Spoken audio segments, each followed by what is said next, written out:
I've had an opportunity to participate in many executive AI discussions in past couple of years, especially in healthcare and highly regulated industries. One thing I have noticed is that CEOs are asking very different questions than most people would expect. They are not starting with questions around large language models, agentic frameworks, and latest technology announcements. Instead, they are asking very strategic questions around how AI is going to impact their business.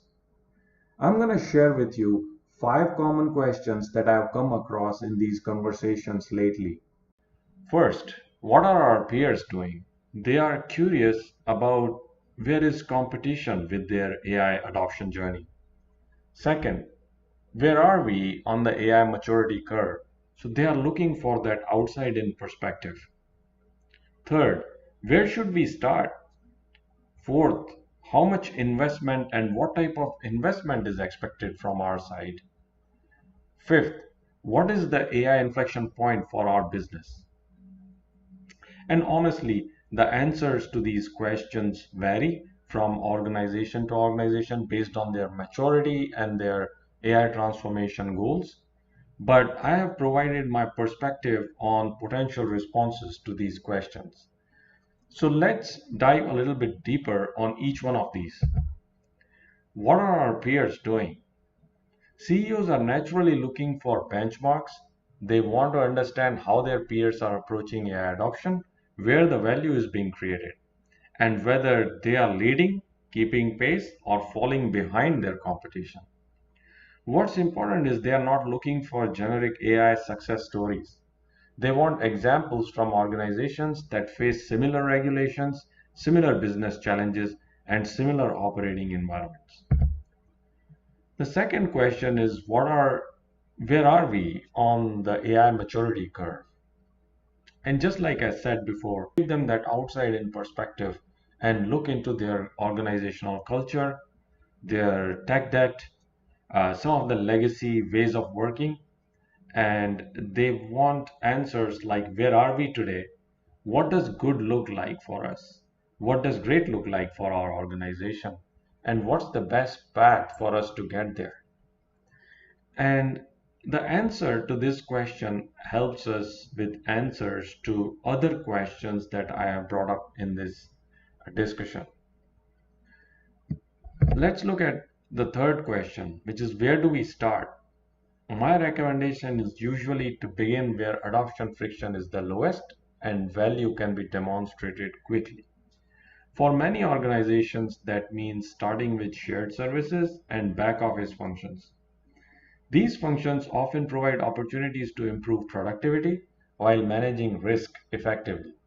As organizations gain experience and confidence, they can then expand into more specialized and highly regulated areas which touch their core business processes like drug development, prior authorization, clinical trials, etc. etc. Question number four is often asked as how much and what type of investment is expected from our side. What's interesting is that they are usually not asking only about the software cost. They are asking about the total commitment. And the response to that lies in these 5 different categories. And there could be more, but generally, the 5 different categories like how much leadership attention will be required for this transformation, how much of organizational change is needed, do we need new skills, do we need governance or new governance structure, do we need to redesign our business processes? Because once the AI moves from experimentation, it stops being a technology project and starts becoming a business transformation initiative. So the answer to all these areas is yes, we need investments in all these areas, but the degree of investment will vary based on the organizational maturity and their target outcomes. Question number five, which is also the most interesting question, is what is the AI inflection point for our organization?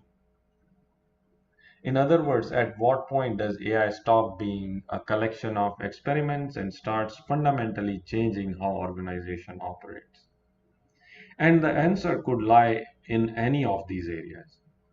Is it when every employee has their own AI assistant? Is it when departments have specialized AI agents for helping them complete their tasks? Is it when the entire workflows become partially autonomous? Or is it when AI starts accelerating the innovation of your particular business? The answers depend on various factors, including answers to some of the previous questions. The biggest takeaway from these conversations I've been part of is AI is no longer just a technology discussion, it's increasingly a leadership discussion. The organizations that succeed won't necessarily be the ones with most advanced technology. They'll be the ones that understand where they are on the maturity journey, where they want to go, and how to adopt AI in a deliberate and responsible way. I would be interested in hearing what questions you are getting from executives in your organizations. Thank you for listening.